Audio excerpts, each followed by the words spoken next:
Joan, so people just tuning in, and if you're hoping that the weather forecast got better, it didn't.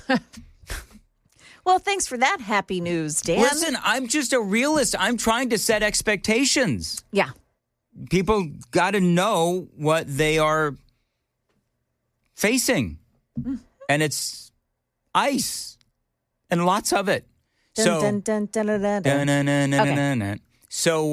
Joan, let's go through the forecast. I know that Stefano just did it, but we love Stefano, but let's kind of get into a little bit more of detail. Oh, I just saw on, what is this, the Today Show, Al Roker said Nashville gets up to 7 inches. Of snow. Yeah. Of snow. All right. Yeah. Listen, yeah. And I get it. Can I just say that, Al, we don't care about the snow. Yeah, we don't care about the snow. We really don't care. It's about the ice. Yeah, well, he's showing it as AM snow, Nashville AM snow and ice on Saturday. And then it kind of moves up. The warm weather moves in. Yeah, but when does the warm weather move in? Like, that's not going to be for several days. Warm enough to make it rain instead of being snow and ice. Like and then and then it's going to get cold again. And right. Okay. Yeah. Al Roker's useless. We need Stefano DiPietro and Joe Jones. We need Stefano to join us. So real quick, Joan. Well, he's busy, but we've got Joan. So give us just a little bit of a taste between south of 40, north of 40, and all that stuff. Yeah. So north of 40, and this seems like, I'm a newbie at this area, but it seems like north of 40 is sort of the dividing line, right? It's always where the dividing line is. Yeah. So north of 40, it's going to start as snow. And that snow may last for a little bit. South of 40, it's going to start, with that wintry mix, all the precipitations. And then eventually above 40, it'll change over to the mix. Below 40, it may even change as you get into the late Saturday evening thing, into that rain, right. Which will be just treacherous because it's going to wash away everything that's on the roads that the TDOT's put down, all the brine. It becomes ineffective and it washes it away. And then the deep freeze comes. Yeah. So then you've got more of the mixed precipitation coming, nothing down on the roads. The freezing rain builds up on the roadways. So in the southern more parts of the region, that's where you're going to find, 24 heading up into the Nashville area. It's just going to be horrific to drive. It sounds like if this forecast holds, that ride on 24 is going to be really bad. Well, listen, people are offering to bring me into the station. Yeah, I saw that. On, I guess it'd be Sunday night if I wanted to be on the air. Sounds like Rodney's your best bet for that. Rodney? What does Rodney say? Because I know there's a dude from Michigan. So, Joan, you're going to love this. This is what Sam has to do for you folks. That if you've ever aspired to be a talk radio show producer, I said, hey, Sam, write down the phone numbers of the people offering to drive me in. Hey, Kevin said he'd do it. He's got a nice big truck. Who did? Guy named Kevin. Kevin? Okay. Well, write down his number. Right. Okay. Yeah. I'm trying to figure out how to be on the air Monday because I don't want to not be on the air Monday. Yeah. But as I said previous, I want to be with my family as well. So I can't, my worry is leaving them alone during a massive power outage. So, we'll have to wait and see. I wonder if there's going to be some confused liberals this weekend that think that since there's ice coming to town, they have to go protest somewhere. I could totally see Afton Bain doing that. We're out here bullying the ice. It won't go away. Come on, you have to have the upswing at the end of every sentence. Do you know what? If Afton Bain wanted to start telling, the community where ice is, I don't think she's really going to have to work too hard because it's going to be like everywhere. Everywhere. All right. Real quick, Mayor Jacob Fry, of course, we're bouncing between, content and weather. And so it's just kind of a little bit more of a casual format today. But I want to play a piece of audio. This is from Mayor Jacob Fry. Of course, we all know what's going on in Minnesota. And this is Mayor Jacob Fry. And he's basically what he's doing. He's on with tough guy Chris Cuomo. And he is admitting something that we all knew, that they refused to give access for ICE to get those illegal alien bad guys in their jails in Minnesota. Listen. You don't believe that the federal government is right, that the state of Minnesota, of course, through the governor's office, refuses to give them access to the jails and prisons to collect people that they say are criminal and not supposed to be in the country. I won't speak for the state. I will let them speak for themselves, but certainly that is what they have relayed. In Minneapolis, we will not cooperate with ICE or any federal agency around immigration enforcement work. We will not. So there you go. Now, the reason why this is important and this is critical is because, as we were talking about in the previous hour, you have the Trump administration that has now put a link up, and you can find it on Joan Jones WTN on X or Dan Mandis Show on X. And it lists all the people. It's like a public online database, and it's exposing every illegal alien that they are rounding up. So when you've got Jacob Fry that is saying, we are not going to give ICE access to these bad hombres that are in our jails. Well, that's who they're trying to protect. So there was this moment. This is one of my favorite stories of the week. There is a new guy on CNN. His name is Cameron Kasky. I mentioned him previously in the week. Cameron Kasky, he looks like maybe he's in his, I don't know, man, mid-20s. But clearly he looks like a kid. And he is really obnoxious. He's the one that called Scott Jennings demented earlier this week. And he is a survivor of Parkland, remember the Parkland High School shooting? So Cameron he's parlayed that into being a social media influencer. And, he is he tried to run for, I guess it was Congress in New York, and he lost. But now he's a commentator on CNN. But the thing is, he's just a flamethrower. Like, he actually... We played the audio earlier this week where he was telling Scott Jennings, maybe you remember this. He was trying to tell Scott Jennings that he was not allowed to use the term illegal alien. Remember that? Just absolutely ridiculous. And I love that Scott Jennings was like, well, okay, so who's going to enforce your mandate that I'm not allowed to use the term Scott Jennings? I played that earlier in the week. There was a moment where Cameron accused Donald Trump of being part of a worldwide sex trafficking ring. I want you to hear this. And he's basically playing Risk because people hurt his feelings, or people ostensibly hurt his feelings. So I am appreciative that the president is being transparent about this. I would love it if he was more transparent about the human sex trafficking network that he was a part of, but you can't win them all. Cameron's grateful that the president is being transparent about the Nobel Peace Prize and his desires for Greenland. Scott, what do you think about that? You going to let that sit? Are we going to claim here on CNN that the president is part of a global sex trafficking ring? Or Yeah. Oh, I love that. They were going to let it go. Hold on, a little bit more. Yeah. Well, I mean, we're going to talk about the Epstein file. Scott, I will do the fact checking. Clearly, you're not doing the fact checking. Who is that guy? He does the mornings. I don't know. How would I know? He's on CNN, Joan. What? So honestly, he's like, Scott, I'll do the fact checking. You weren't going to do the fact checking. He just completely let that go. And I love that, Scott is like, you're just going to let that go? Is that what you're going to do? You're just going to let that go? As we go along here. Repeat what you said about the global sex trafficking ring. Now this is funny. Listen to Cameron Kasky and listen to how suddenly, now that he's being called on the carpet, he sounds a little less confident in what he said. That Donald Trump was provably very involved with it? Okay, we'll get to that later. I mean... Yeah. So they did not get to that later. And I would like to know from old Cameron Kasky, what proof do you have? Well, now guess what has happened? He's had to come out, and have you seen the apology? Yeah, I did. So he sends out this apology.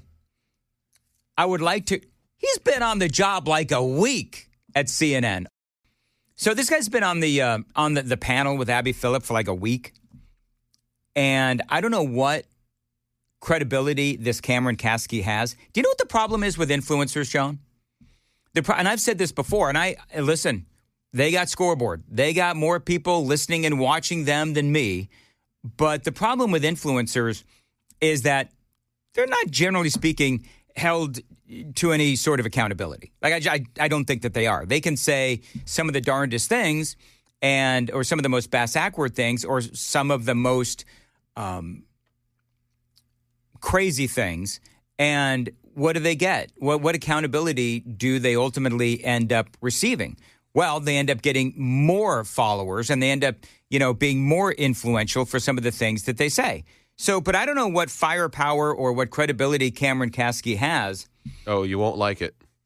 Go ahead, real quick, and then I'm going to read the apology. He's a survivor of the Parkland, Florida shooting. Yeah, I know. I don't don't even know what that means. Did he actually take a bullet? I don't know. No, he just went to school there, and now he's apparently... So he went to school that day, yeah, and so now he gets to claim survivor status? Google has him listed as an American activist, and he's apparently running for the United States House of Representatives in New York. He lost. Yeah? Yeah, he lost. Okay, good. So he went to school that day, and so now he gets to claim survivor status. Whatever. Anyway. No, he is running for the 2026 election in New York. Okay, I thought he lost, or maybe he lost. Lose. Yeah. Yeah, okay. It said it'll be held on November 3rd, 2026. That hadn't happened yet, so he is. Why did I see? Well, maybe he's going to run again. Yeah, he has announced he was running for Congress. Because I read a whole thing that he did why he lost, and he lost because he's arrogant. Oh, he withdrew as of January. Okay, so here's what Cameron Kasky says. I would like to retract my comments from CNN last night and truly apologize. I don't think he's truly apologizing. Donald Trump was obviously not involved with a giant international child sex trafficking ring where women and children were systematically raped by elites.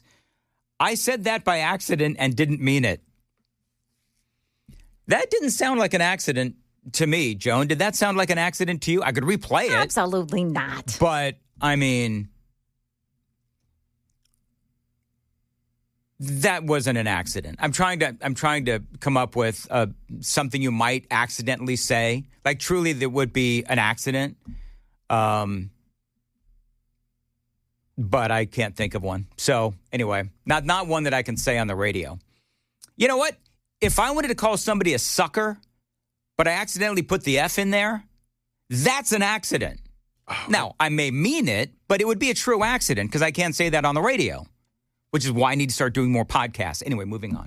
Now I know why he's being pushed around so heavily on us. Why? He's queer. There you go. Yep. Now you know. He came out in 2021. And it was really funny. Wikipedia has him as education. Columbia University, parentheses, attended. Not graduated, attended. Kind of like he attended school the day of the Parkland shooting. He has been places. That's all he's ever done. And I don't think he's very good as a panelist because, I mean, basically, I don't know. Orange man bad. That's all he's got to say. Yeah, I mean, that's basically what it is. All right, so I was talking earlier about, I don't know if we have time to do this. Do we have time to do this now? The whole thing with Chris Cuomo and Chris we got Cuomo. Time. We can do it. Are you sure? Yeah. All right, so same guy. Cameron Kasky, and this is just,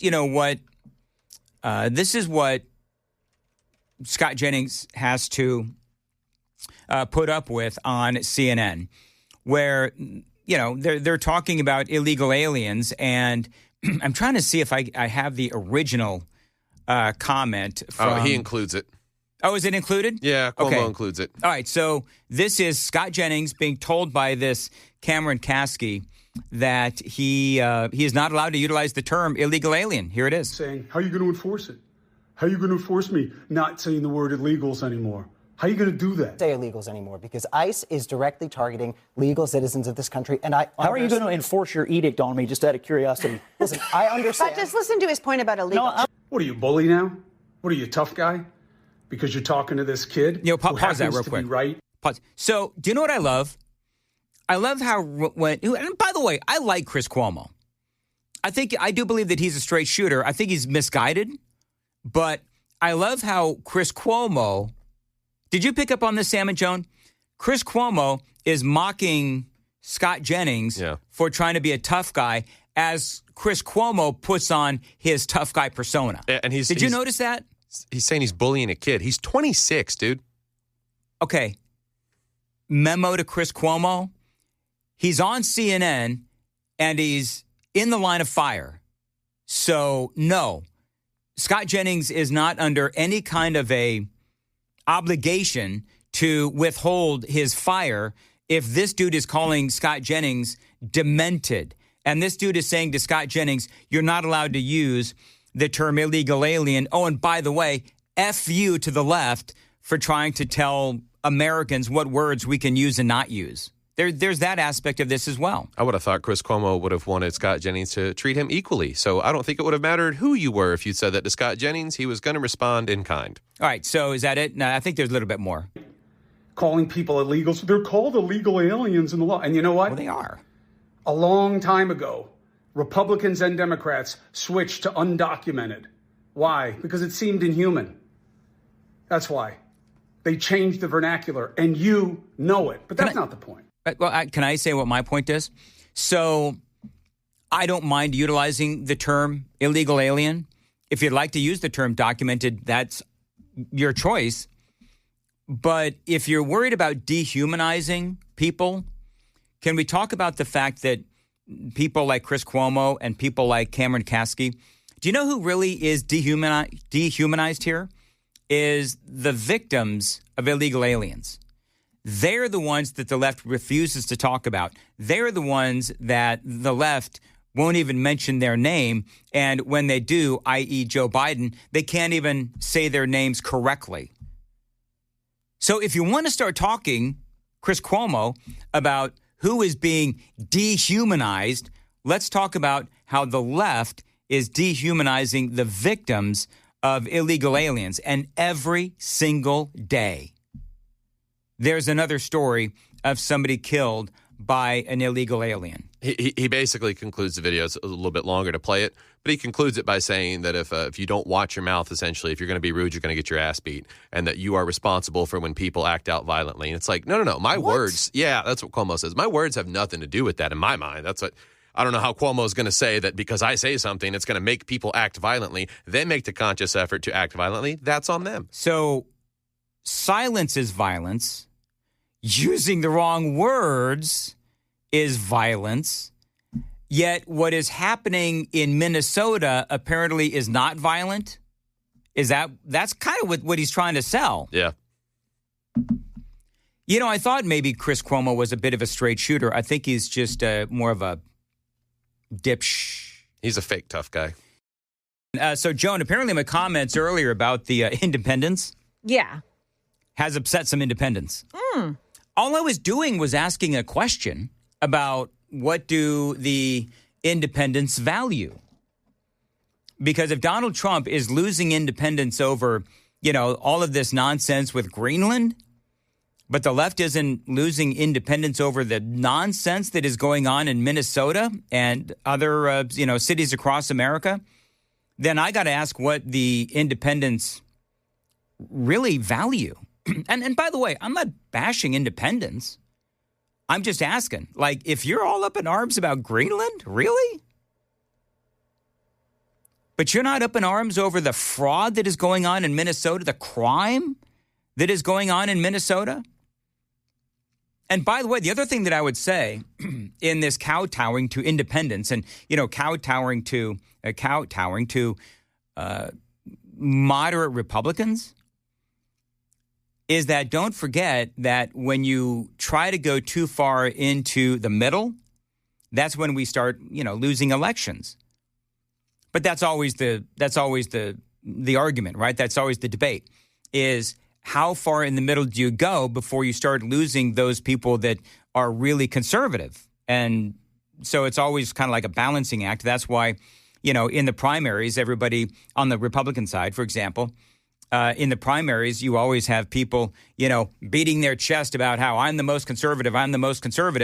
And then it's a race towards the middle after the primaries. And so, we see that all the time, whatever. But, I'm not bashing independence. I'm asking, I genuinely don't understand why we would be losing independence over Greenland when we see what is happening on the other side I like what Donald Trump said. I think, some of the folks were making fun of my mathing on the air earlier because I can't math on the air or off the air. Even with a calculator, I'm terrible at mathing.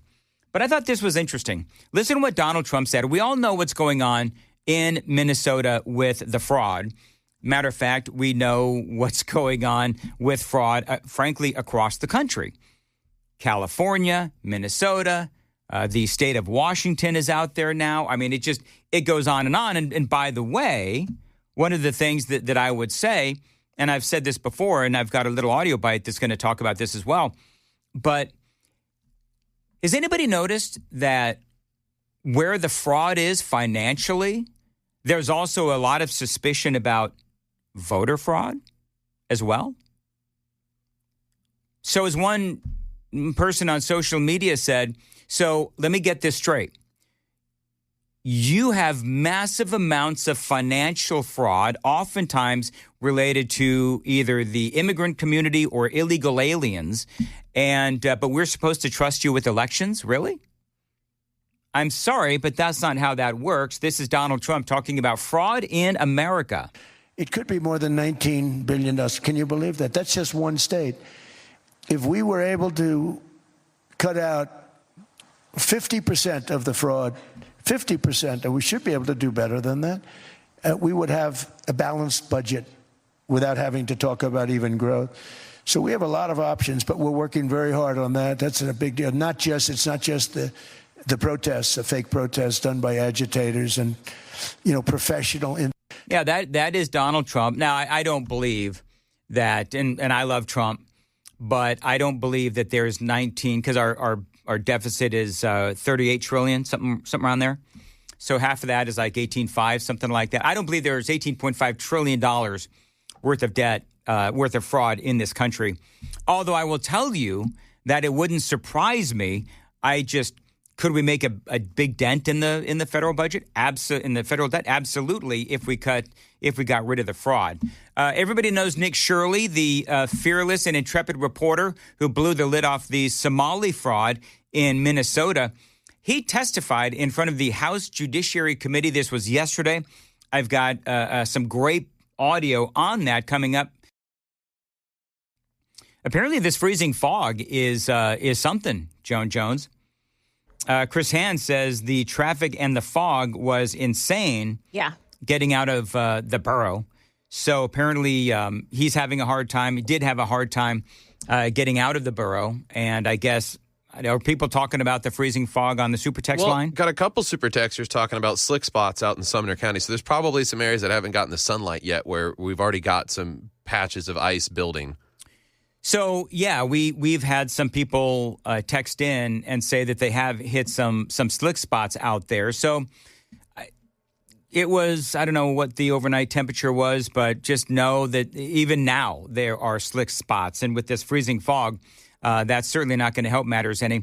So with freezing fog, basically what happens, correct me if I'm wrong, but it gets onto your windshield and freezes. And so you need to perpetually keep your wipers on to get all of that sort of slushy stuff off your windshield? Joan? You know what, Dan, I'd like to say I'm an expert on it, but I'm just not. I'm looking at all the cameras right now. Yeah. And 24 westbound is just insanely jammed. But the cameras are high up, and I can see the roadway and that there's sun now beating down on the road.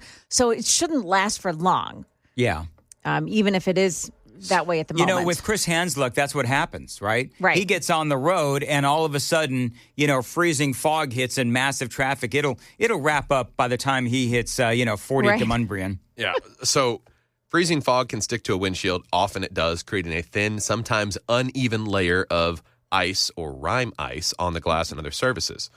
So that's kind of it will actively deposit ice on exposed objects, including vehicles, trees, road signs, and power lines. Also, it looks to me in the cameras, and drivers can correct me if I'm wrong, but it looks to me in the cameras as if the further north you get, the closer you get to Nashville, the more sunshine you've got. To the southern portions of 24, it looks like that's where the fog is still pretty thick. 8280 says, I went for a little slide in Pegram by the railroad tracks. 97.73, all my windows were froze. Ice scraper and defrost fixed the issue. You know what's so funny, Joan? So I bet you most wives can relate to Amy. So over the weekend, I bought yet another ice scraper. And she says, "Are you sure you need another ice scraper? It seems like you buy one every year." And I'm like, I don't know where they go. So we're trying to clean out the garage. I just bought one the other day. Amy called into question whether I actually needed it. I kid you not, Joan. She found 3 other ice scrapers in the garage. How dare you? What is wrong with me? Are most wives like that? I might be unique as a husband. No, I'm a little absent-brained. The guys on Red Eye had the same story. Oh, did they really? Yeah, that they have purchased the scrapers and, they put it in the back of the truck and then, the next time they look for it, there's 3 more there. And here's the funny thing. Last year, apparently I had 3 in the garage, but none in my car when I really needed it. Lord have mercy. Oh, boy. 2531, I hit a slick spot on Elm Hill. And, yeah, so people are just talking about, where they're... I think bottom line is, there's going to be some slick spots around. It looks like, there's some people that are just running into the black ice thing. Surprisingly, it's, not... Let's see what it says for the temperature right now. Oh, hello. It says right now it's 36 degrees. Okay. All right. So, it really shouldn't be frozen. But if you're running into it, maybe, overpasses and bridges and stuff. It's pretty bad. All right, real quickly, I do want to get to this audio from Nick Shirley. He was testifying in front of Congress. They're talking about fraud. I'm here today to speak on behalf of all hardworking, law-abiding, tax-paying citizens here inside of the United States.